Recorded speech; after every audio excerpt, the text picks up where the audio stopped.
Good evening, everyone, and welcome to Tea Time with TJ. Tonight, I will be having a lavender citrus blend, loose leaf, made it myself, and it has very citrusy overtones, and its very light lavender scent and taste really brings peace to mind. Tonight, I will be reading The Book Thief by Markus Zusak, and I think it's actually very important that we read a book like this tonight, given the fact that the state of America right now, we are dealing with a lot of systemic prejudice. And The Book Thief reflects that in the themes that it brings up around life and all the horrors one can face in life, especially during the Holocaust as a Jew. The Book Thief. I hope everyone is having a great night. So we're going to give a start and we're going to go with the prologue. A mountain range of rubble, in which our narrator introduces himself, the colors, and the book thief. Death and chocolate. First, the colors, then the humans. That's usually how I see things, or at least how I try. Just as a warning, intermittently, I will be sipping my tea.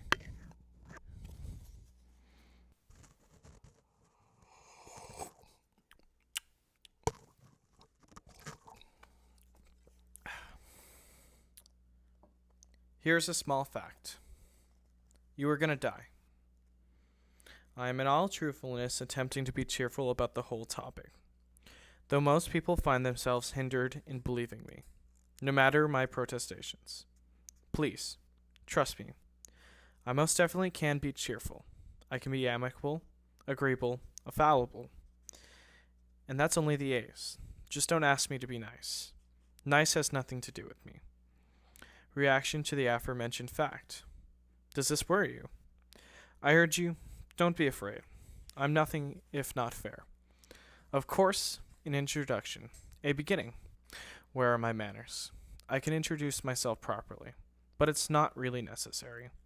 You will know me well enough and soon enough, depending on a diverse range of variables. It suffices to say that at some point in time, I will be standing over you, as genuinely as possible. Your soul will be in my arms, a color will be perched on my shoulder. I will carry you away gently. At that moment, you will be lying there. I rarely find people standing up. You will be caked in your own body. There might be a discovery. A scream will dribble down the air. The only sound I'll hear after that will be my own breathing, and the sound of the smell of my footsteps. The question is, what color will everything be at that moment when I come for you? What will the sky be saying? Personally, I like a chocolate-covered sky. Dark, dark chocolate. People say it suits me.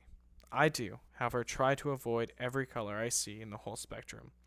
A billion or so flavors, none of them quite the same, and a sky to slowly suck on.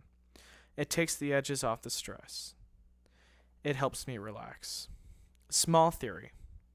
People observe the colors of the day only at its beginning and ends, but to me it's quite clear that a day emerges through a multitude of shades and annotations, with each passing moment. A single hour can consist of thousands of different colors. Waxy yellow, cloud spat blues, murky darknesses. In my line of work, I make a point to notice them. As I've been alluding to, my one saving grace is distraction. It keeps me sane. It helps me cope, considering the length of time I've been performing this job. The trouble is, who could ever replace me? Who could step in while I take a break in the stock standard style vacation destination? Whether it be tropical or of a ski trip for variety. The answer, of course, is nobody, which has prompted me to make a conscious, deliberate decision to make distraction my vacation. Needless to say, I vacation in increments, in colors. Still, it's possible you might be asking, why does he even need a vacation? What does he need a distraction from? Which brings me to my next point. It's the leftover humans, the survivors. They're the ones I can't stand to look at. Although, on many occasions, I still fail. I deliberately seek out the colors to keep my mind off them. But now and then I witness the ones who are left behind, crumbling among the jigsaw puzzle of realization, despair, and surprise. They have punctured hearts, they have beaten lungs. Which in turn brings me to the subject I am telling you about tonight, or today, or whatever the hour and color. It's the story of one of those perpetual survivors, an expert at being left behind. It's a small story, really, among other things. A girl, some words, an accordionist, some fanatical Germans, a Jewish fistfighter, and quite a lot of thievery. I saw the book Thief 3 times. Beside the railway line, first up is something white, of a blinding kind. Some of you are most likely thinking that white is not really color, and of all that tired sort of nonsense. Well, I'm here to tell you that it is. White is without question a color. Personally, I don't think you want to argue with me. A reassuring announcement. Please be calm, despite that previous threat. I am all bluster. I am not violent. I am not malicious. I am a result. Yes, it was white. It felt as though the whole globe was dressed in snow, like it had pulled it on, the way you pull on a sweater. Next to the train line, footprints were sunken into their shins. Trees wore blankets of ice, and as you might expect, someone had died. They couldn't leave him on the ground. For now, it wasn't such a problem, but very soon the track ahead would be cleared, and the train would need to move on. There were 2 guards. There was a mother and her daughter. 1 corpse. The mother, the girl, and the corpse remained stubborn and silent. Well, what else do you want me to do? The guards were tall and short. The tall one always spoke first, though he was not in charge. He looked at the smaller, rounder one, the one with the juicy red face. Well, was the response, we can't just leave them like this, can we? The tall one was losing patience. Why not? The smaller one damn near exploded. He looked up at the tall one's chin and cried, Spinnst du? Are you stupid? The abhorrence on his cheeks was growing thicker by the moment. His skin whitened. Come on, he said, trapezing over the snow. We'll carry all 3 of them back on if we have to.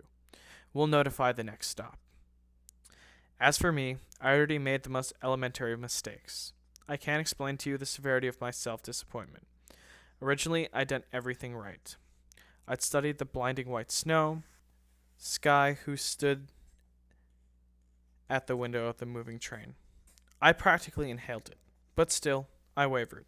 I buckled. I became interested. In the girl, curiosity got the better of me, and I resigned myself to stay as long as my schedule allowed, and I watched.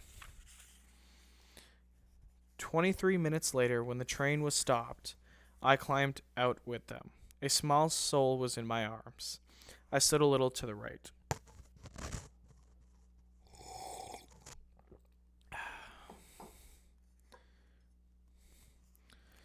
The dynamic train guard duo made their way back to the mother, the girl, and the small male corpse. I clearly remember that my breath was loud that day. I'm surprised the guards didn't notice me as they walked by. The world was sagging now, under the weight of all that snow. Perhaps, to my left, the pale, empty-stomached girl was standing, frost-stricken. Her mouth jittered. Her cold arms were folded. Tears were frozen to the book thief's face. The eclipse. Next is a signature black, to show the poles of my versatility, if you like. It was the darkest moment before the dawn. This time I had come for a man, perhaps 24 years of age. It was a beautiful thing in some ways, but the plane was still coughing. Smoke was leaking from both its lungs. When it crashed, 3 deep gashes were made in the earth. Its wings were now sawn-off arms. No more flapping, not for this metallic little bird. Some other small facts. Sometimes I arrive too early. I rush. and some people cling longer to life than expected. After a small collection of minutes, the smoke exhausted itself. There was nothing left to give. A boy arrived first, with cluttered breath and what appeared to be a toolbox. With great trepidation, he approached the cockpit and watched the pilot, gauging if he was still alive, at which point he still was. The book thief arrived perhaps 30 seconds later. Years had passed, but I recognized her. She was panting. From the toolbox, the boy took out, of all things, a teddy bear. He reached in through the torn windshield and placed it upon the pilot's chest. The smiling bear sat huddled among the crowded wreckage of the man and the blood. A few minutes later, I took my chance. The time was right. I walked in, loosened his soul, and carried it gently away. All that was left was the body, the dwindling smell of smoke, and the smiling teddy bear. As the crowd arrived, in full things, of course, had changed. The horizon was beginning to charcoal. What was left of the blackness above was nothing now but a scribble, and disappearing fast. The man, in comparison, was the color of bone, skeleton-colored skin, a ruffled uniform. His eyes were cold and brown, like coffee stains. And the last scrawl from above formed what, to me, appeared an odd yet familiar shape. A signature. The crowd did what crowds do. As I made my way through, each person stood and played with the quietness of it. It was a small concoction of disjointed hand movements, muffled sentences, and mute, self-conscious turns. When I glanced back at the plane, the pilot's open mouth appeared to be smiling. A final dirty joke. Another human punchline. He remained shrouded in his uniform as the graying light arm wrestled the sky. As with many of the others when I began my journey away, there seemed a quick shadow again, a final movement of an eclipse, the recognition of another soul gone. You see, to me, for just a moment, despite all the colors that touch and grapple with what I see in this world, I will often catch an eclipse when a human dies. I've seen millions of them. I've seen more eclipses than I care to remember. The flag. The last time I saw her was red. The sky was like soup, boiling and stirring. In some places it was burned. There were black crumbs and peppered streaks across the redness. Earlier kids had played hopscotch there, on the street that looked like oil-stained pages. When I arrived, I could still hear the echoes, the feet tapping the road, the child voices laughing and smiling, like salt, but decaying fast. Then bombs. This time, everything was too late.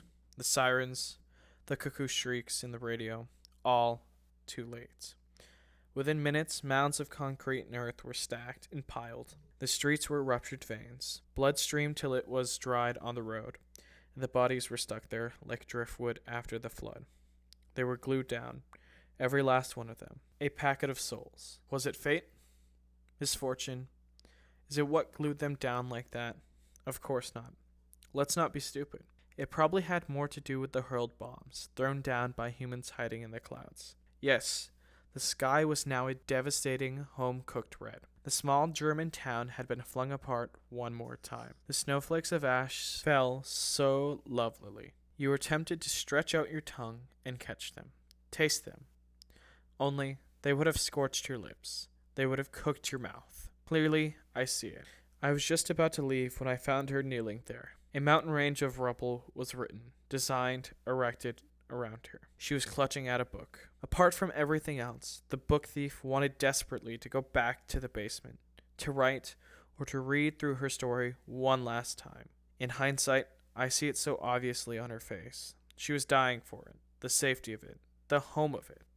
But she could not move. Also, the basement didn't even exist anymore. It was part of the mangled landscape. Please, again, I ask you to believe me. I wanted to stop, to crouch down. I wanted to say, I'm sorry, child, but that is not allowed. I did not crouch down.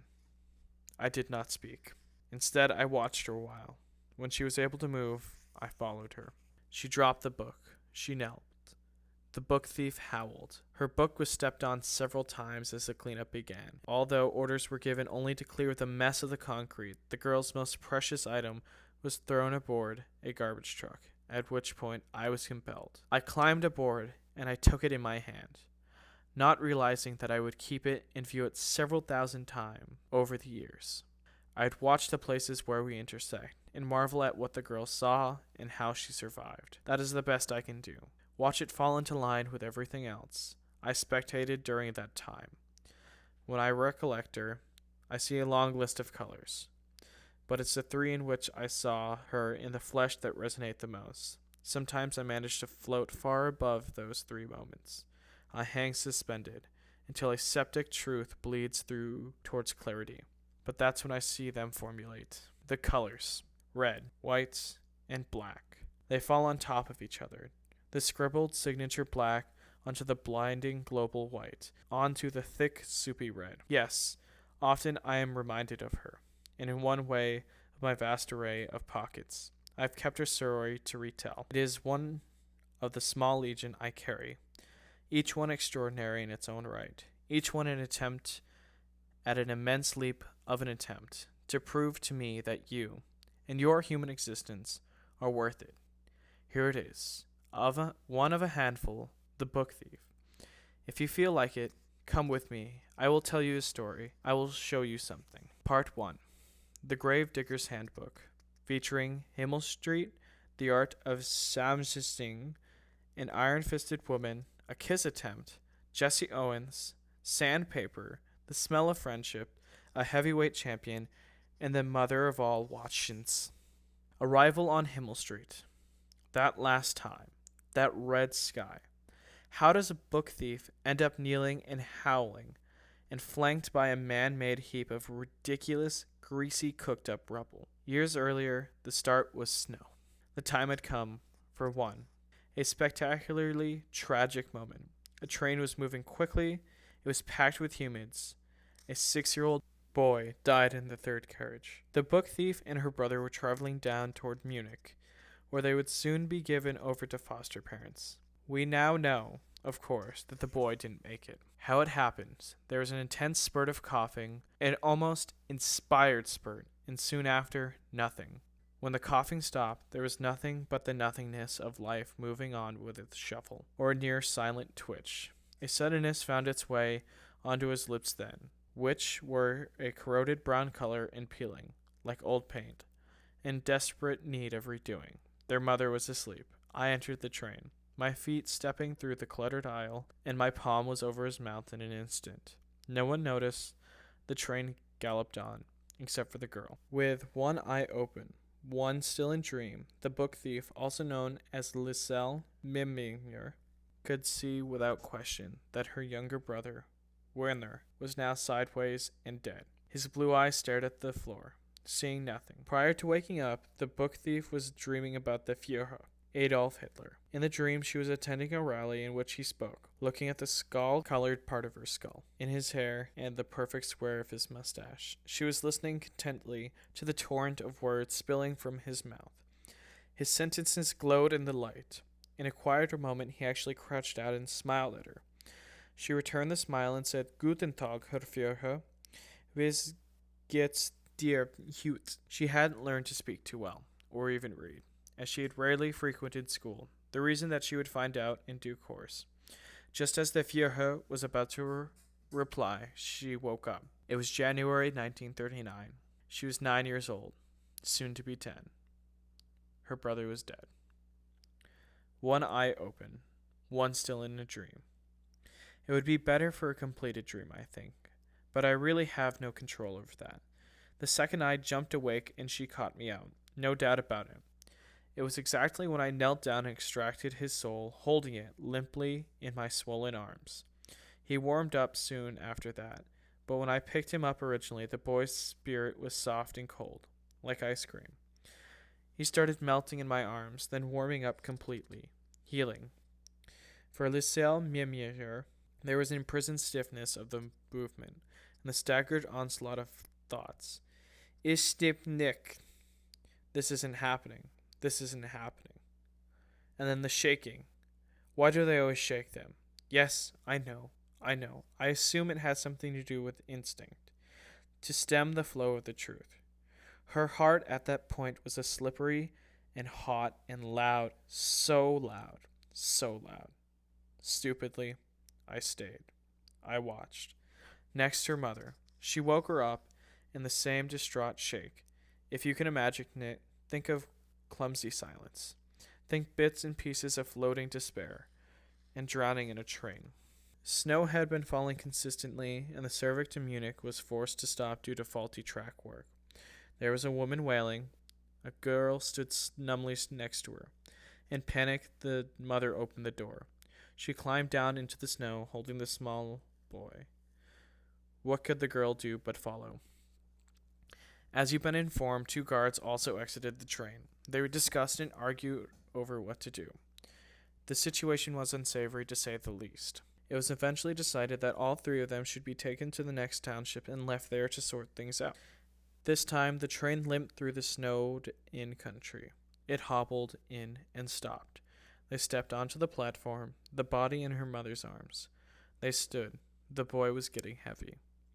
Liselle had no idea where she was. All was white, and they all remained at the station. She could only stare at the faded lettering on the sign in front of her. For Liselle, the town was nameless, and it was there that her brother, Werner, was buried 2 days later.